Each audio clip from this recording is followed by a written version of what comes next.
At your pleasure. Thank you, Mr. Chair and members. 1340 would implement a recommendation from a recent report on landscape water use efficiency from the Department of Water Resources Independent Technical Panel on Demand Management Measures. About half of California's urban water use, equivalent to 4.2 million acre-feet, is outdoors, largely for watering landscapes. The state has a model water efficient landscape ordinance which sets standards for landscape projects that are tied to the construction of new buildings that require a local permit. A significant portion of new landscape projects, however, are not subject to any standards.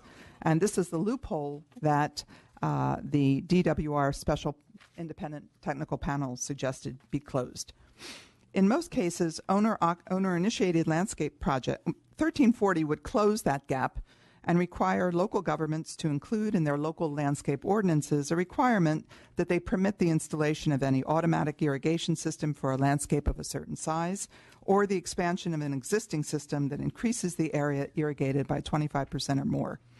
1340 is supported by builders, building officials, property owners, water agencies, and environmental groups. The sentiment to do this is broad and widespread. I would ask for your aye vote. Thank you, Senator Wolk. Any witnesses in support? Yes. Thank you, Mr. Chairman. My name is Ed Osan. I work for the water program of the Natural Resources Defense Council, and I served on the DWR's independent technical panel that came up with a recommendation that was the basis for Senator Wolk's bill. We studied landscape water efficiency issues for a year and a half, and this was an obvious gap that in California's efforts to improve landscape water efficiency. It's been state policy for many years that newly installed landscapes should be held to water efficiency standards. And that is saving us substantial amounts of water, and the state's model landscape ordinance was strengthened in 2015 and will save even more. But the criteria for the state's landscape ordinances are invoked for a landscape that is in association with a project requiring a permit, as in the construction of a new home. So when a new home is built and landscaping is installed, that is subject to our landscaping criteria, and it'll be built to a higher efficiency standard. But what we found was that it's very common practice in California, in many parts of California, for portions of landscapes, particularly backyards, for the landscaping to be deferred, for it not to be installed at the time the home is built. It's installed at the owner's option at a later date.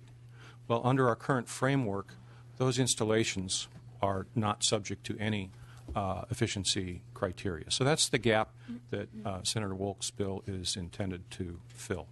The only substantive question really for our panel as we considered this issue was the size threshold.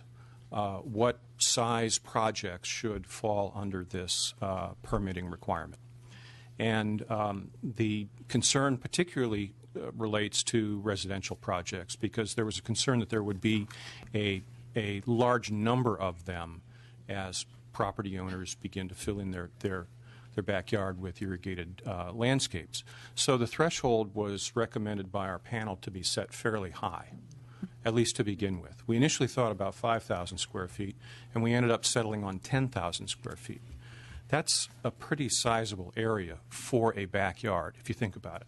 It's almost a quarter of an acre of irrigated area. So there aren't going to be a whole lot. There's not going to be a flood of permits issued under this act. Actually, Senator Wolk has proposed an amendment that improves upon the concept that the panel came up with by providing flexibility in the future for those thresholds to be adjusted. The threshold for residential landscapes can be lowered to more effectively capture more landscapes as the workload of the permitting agencies will permit. And the threshold for commercial projects can be raised if it appears to be too low. Great, thank you. Any other witnesses in support? Mr. Chair and members, Mark Smith on behalf of the Sonoma County Water Agency, serving clean drinking water to over 600,000 residents in Sonoma and Marin counties. So we're pleased to be here today to support this bill. Thank you. Thanks, Mr. Smith. Good morning, Mr. Chair and members. Rico Mastrodonato with the Trust for Public Land. We do a lot of projects that require landscaping, and in this day and age, we are able to capture over 95% of the water that hits the ground in parks and green alleys. We're not in a position to squander water. I urge your support. Thank you. Other witnesses, please state your name, your organization, and your position. Maria Garcia with Greenberg Traurig on behalf of the California Landscape Contractors Association in support. Kelly Doe on behalf of California League Conservation Voters in support. Kyle Jones with Sierra Club California in support. Nicole Bautista with the California Building Officials in support. Thank you. Is there any opposition?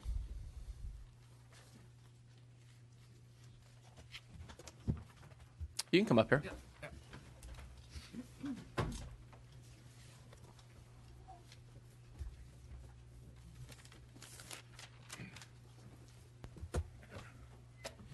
Mr. Chair, members of the committee, I'm Ron Kingston, representing 4 apartment associations. They're regional in nature from the Bay Area down to through Orange County.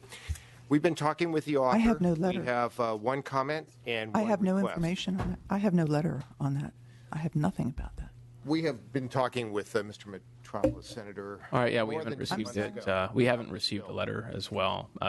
So State what you want to state. And okay. On page 3, line 16, it suggests that you obtain a permit for the installation of an automatic irrigation system. Our request would be, and I think this is the intent, that this would be for a new irrigation system as opposed to replacing a timer. If you're replacing just a timer of an automatic irrigation system, we would interpret this as possibly requiring a permit, which I don't think that's the intent. So on page 3, line 16, following any, I think you would just put in and insert new. And the second and only comment we have, one of the witnesses mentioned that the residential landscape requires a minimum of 10,000 square feet. That not only includes single-family homes, but this also includes multifamily properties. So this is much broader, and this is what pulls us in to this discussion. So our request is for an additional word, and it is clarifying, and I'm sorry to the senator that this was not communicated through a letter, but this is just a technical amendment. Okay, thank you. Any other opposition? All right, seeing none, any questions or comments from the committee? I have a motion, please. There's a motion by Ms. Lopez, second by... Okay, we don't have a second. I'll make the second. And without any other questions, the recommendations do pass. I am not recommending any amendments. This is not the venue for coming up here and suggesting an amendment when you haven't reached out to the author and you haven't reached out to the committee to work out any issues that you may have. So anyone in the audience who wants to work out an issue, you don't show up here and say, suddenly I have an issue. It's not the right way to go. Let's call the roll. The motion is to pass to the Committee on Local Government. Levine. Aye. Levine, aye. Gallagher. Bigelow. Dodd. Eggman. Christina Garcia. Eduardo Garcia. Aye. Mr. Garcia, aye. Gomez. Harper. No. Harper, no. Lopez. Aye. Lopez, aye. Mathis. Medina. No. Medina, no. Olson. No. Olson, no. Salas. Williams. Aye. Williams, aye. 4-3. All right, the vote is 4-3. We will keep the roll open for you. Thank you very much. Yes. And Mr. Hill, please join us. Thank you for your patience. Thank you, Mr. Chair. A little quicker here.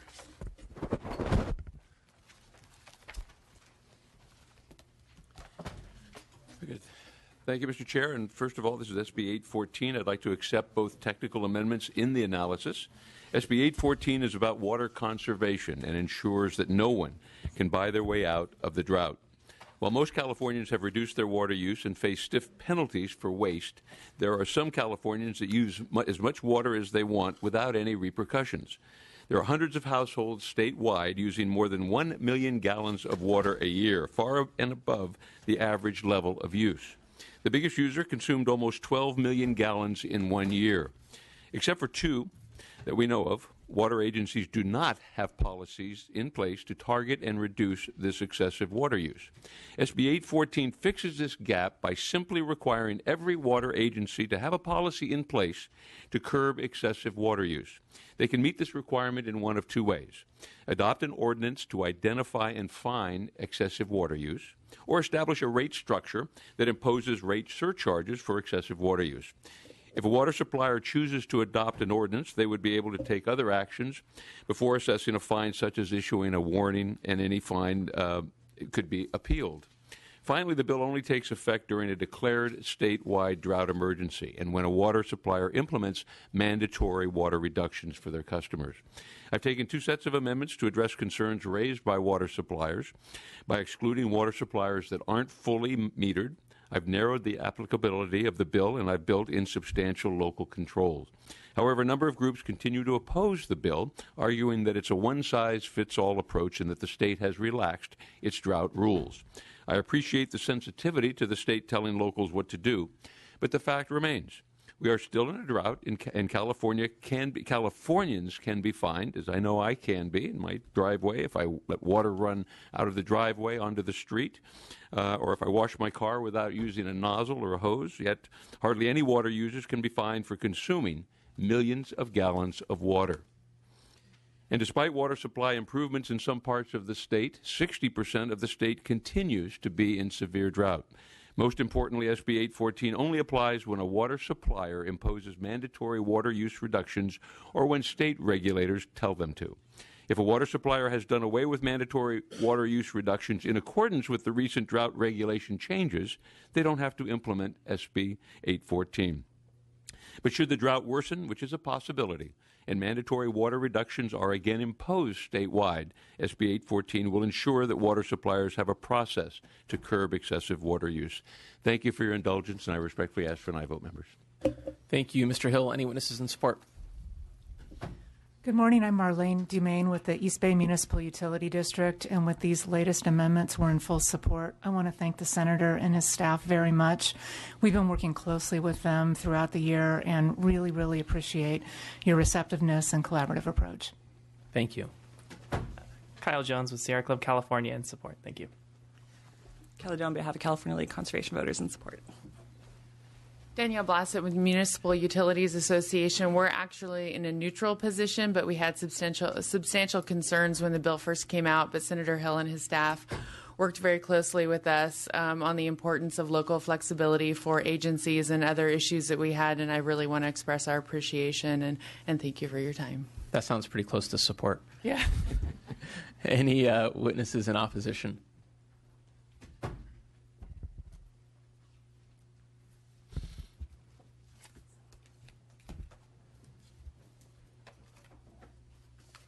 Thank you, Mr. Chairman and members. Bob Reeb with Reeb Government Relations on behalf of Desert Water Agency and El Dorado Irrigation District. In opposition, we believe that Section 375 et sec of the Water Code provides sufficient authority for water districts to impose fines and develop rate structures to address water use on an individual basis.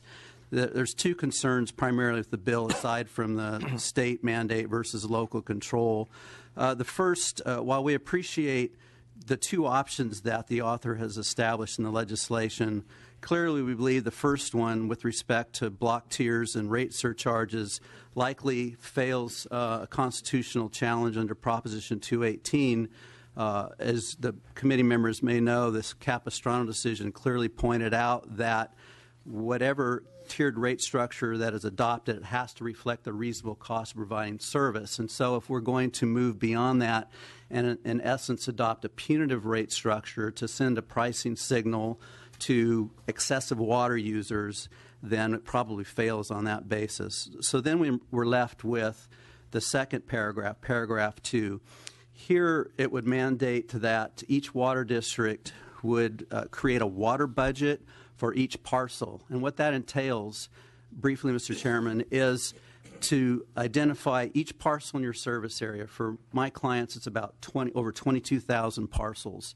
To understand and identify the hardscape, the house, the driveway, the sidewalk, and deduct that from the remaining part of the property to identify how many people live in that home.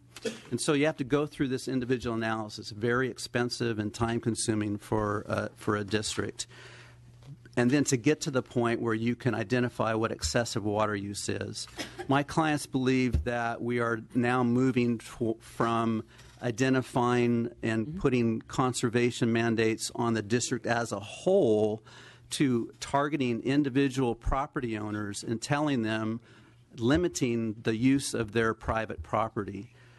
I think the bill's not necessary when you look at the governor's conservation mandated reduction targets this last year. Both the El Dorado Irrigation District and the Desert Water Agency were able to achieve those targets. The Desert Water Agency, 36% reduction, and EID 28% reduction without having to go through the requirements of this legislation. So we would respectfully request a no vote. Okay, thank you. Any other opposition?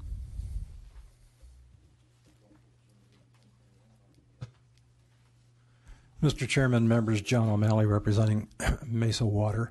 We are also opposed and agree with comments made by Mr. Reeb. Thank you. Thank you, Mr. O'Malley. See no other opposition. Any questions or comments for the senator? I move the bill. There's a motion by Mr. Medina. There is a second by Mr. Dodd. Seeing no other questions or comments, would you like to close, Senator? Thank you. Respectfully ask for an aye vote, members. Thank you for your consideration. Thank you, sir. Let's call a roll. The motion is to pass as amended to the Committee on Appropriations. Levine? Aye. Levine, aye.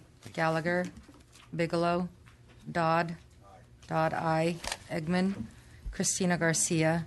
Eduardo Garcia? Gomez? Harper? Harper, no. Lopez? Aye. Lopez, aye. Mathis? Medina? Aye. Medina, aye. Olson? No. Olson, no. Solis? Williams? 4-2. The vote is 4-2. We'll keep the roll open. Thank you very much, Mr. Senator. Chair. Thank you, members.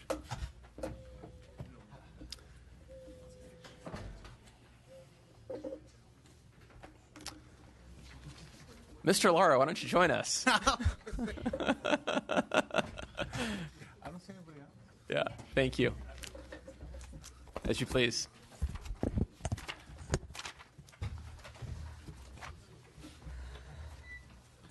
Thank you, Mr. Chair and members.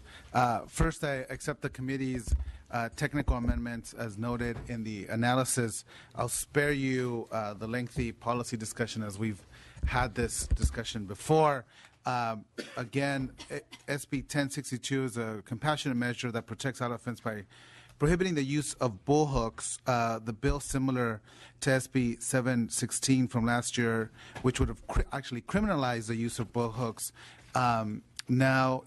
was vetoed by the governor. This bill attempts to address the governor's veto, and SB 1062 takes a more reasonable approach by issuing an administrative fine if a bullhook is used on an elephant as opposed to making it a crime, and allows the potential loss of a restrictive species permit at the discretion of the Department of Fish and Game and Wildlife. And lastly, SB 1062 takes into effect January 1, 2018, providing a more than enough time to transition away from the violent use of bullhooks. With that, I respectfully ask for your aye vote. Thank you, Senator Lara. Any witnesses in support? Good morning, Chairperson Levine and members of the committee. My name is Gina Kinsley. I'm the co-elephant manager at Oakland Zoo. Oakland Zoo has been managing elephants for over 60 years, and we were the first zoo to start using a management style called protected contact, which we implemented over 25 years ago, utilizing positive reinforcement training through targets, food, and praise. This management style ensures not only the safety and care of our elephants, but also our staff. The bullhook used in free contact has one purpose: to inflict pain and instill fear in an elephant in order to control it. From the time they are calves, this is how they are handled. At Oakland Zoo, daily standard foot care and test care are accomplished, as well as weekly blood draws. Our elephants are also trained for rectal enemas, reproductive ultrasounds, and semen collection. All of this has been accomplished through protected contact and positive reinforcement. As an accredited member of the Association of Zoos and Aquariums, we are proud to say that all California accredited zoos practice protected contact. To suggest that anyone who does not use a bullhook is failing to properly care for their elephants is not just wrong, it's an insult to every AZA accredited zoo in California and the high standards of care we provide for our elephants. Thank you for your leadership on this important policy topic and for setting the path to a brighter future for elephants. I respectfully urge your yes vote. Thank you. Good morning. My name's Ed Stewart. I'm the president of the Performing Animal Welfare Society, which operates 3 sanctuaries in California for rescued and retired exotic animals. We currently care for 8 Asian and African elephants at our sanctuary in San Andreas, Mr. Bigelow's district. I've been managing elephants for more than 30 years, never used a bullhook. None of the 6 California zoos that have elephants accredited by the AZA use a bullhook either, and they haven't for more than a dozen years. But this inhumane device is still used by 2 California exhibitors. Because the elephant fears the bullhook, its mere presence is enough to control them. There's no such thing as misuse of the bullhook. Any use is abusive. The bullhook is nothing like a leash on a dog or reins on a horse. Elephants avoid the bullhook because it only represents pain. Nearly every one of our elephants, 18 of them who have come to pause, was once managed with bullhooks. Some since birth. All quickly made the transition to protected contact, no matter their age or previous training. The AZA has mandated that keepers no longer share the same unrestricted space with elephants, essentially steering zoos away from the bullhook. Ringling Brothers is no longer touring with elephants. No county fair in California books elephant rides presently. There comes a time to get the last holdouts to join the rest of their industry. The 2 exhibitors in this state who under SB 1062 will have nearly a year and a half to modify their elephant handling practices. Thank you to the dozen of you who voted for SB 716 last year. We urge you to again approve this prohibitive motion statewide. Thank you. Other witnesses in support, please state your name, your organization, your position. Nicole Wertelman on behalf of Social Compassion and Legislation in Support. Paul Yoder on behalf of SHAC, State Humane Association of California, in support.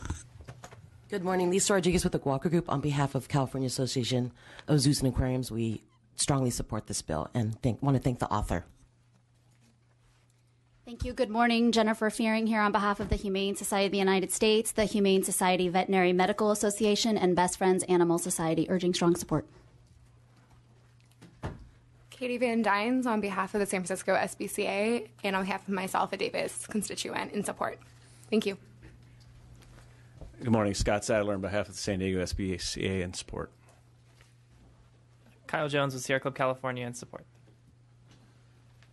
Rico Mastrodonato, California citizen, in support. Cynthia Diamond from Elk Grove, a volunteer with Performing Animal Welfare Society, strongly urge your support. Nicolo DeLuca here on behalf of Oakland Mayor Libby Schaff and the City of Oakland in support. Mike Sage, Santa Clara County Activists for Animals, support. Miriam Leisra from San Jose, Santa Clara County Animal Activists, and strong support. Julie Callahan on behalf of March for Elephants and Santa Cruz March for Elephants, and we urge your support. Grace Denlow, keeper at Oakland Zoo, elephant keeper, in strong support. Syed Rizvi, Santa Clara for Animals, support. Christiana Milligan, representing In Defense of Animals, strong support. Catherine Doyle, Performing Animal Welfare Society, in support. Debbie Casey, representing Born Free USA, in support. Captain Cindy Machado, Marin Humane Society, proudly supporting the bill. Thank you. Thank you. Any witnesses in opposition?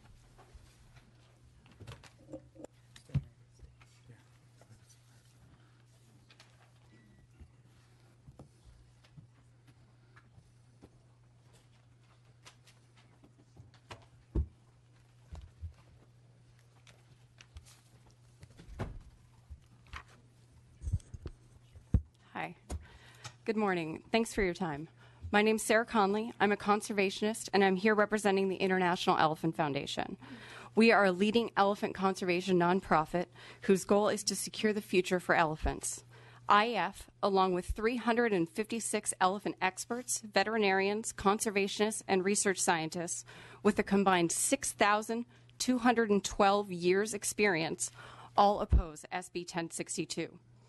Accompanying this letter that's being passed out to you, that all of them signed, is also a separate list of 164 separate research projects and publications that all benefit elephant survival, that were all only made possible because of use of the elephant guide, which they are misnaming the bullhook. One facility in California is responsible for an overwhelming majority of the conservation work being done in California.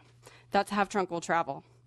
Using the guide, they have been able to assist in developing a urine-based pregnancy test for elephants, establish dosage guidelines and treatments for elephant diseases, techniques that are used to this very day at PAWS, one of the proponents of this bill. And they also have helped pioneer and invent elephant orthotics and much more. SB 1062 would put an end to all of this work.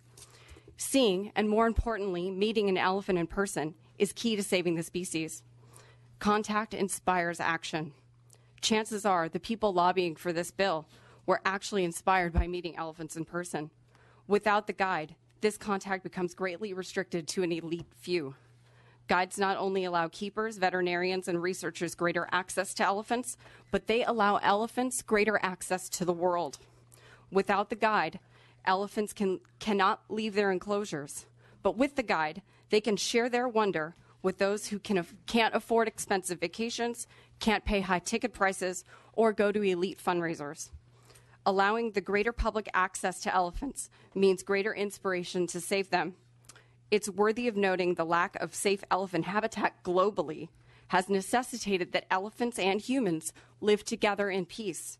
And this means that the safety of elephants will be in human care. Securing a future for elephants means breeding. The most successful breeding programs on the planet all use guides. African Lion Safari, 17 baby elephants.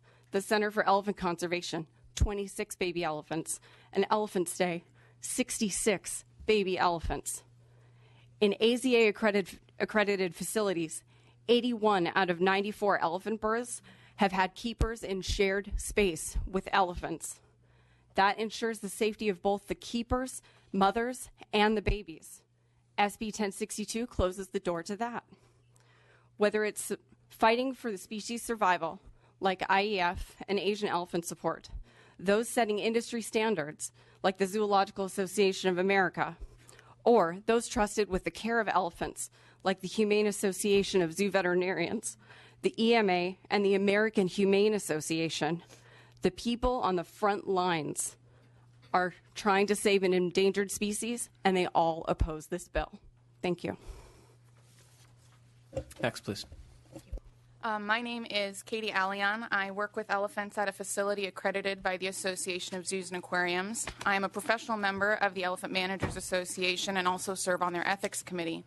I am here today as the official representative of the EMA, which is an international nonprofit organization of professional elephant handlers, administrators, veterinarians, and researchers, and we oppose SB 1062. Elephants in human care settings don't have to worry about landmines, snares, poachers, and habitat loss. One of the biggest differences between us and the shrinking wild is that we can train these animals to allow us to care for them. Using all the tools we have available to us, be it a guide, target pull, clicker, or whistle, we can take care of them and lead them to success by providing clear visual and tactile cues that help promote welfare behavior. Just like your dog at home, one of the first signs elephants don't feel well is altered behavior and lack of appetite. This means that a sick or injured elephant will not respond to food rewards, which will impact a caretaker's ability to help them in a system without the guide.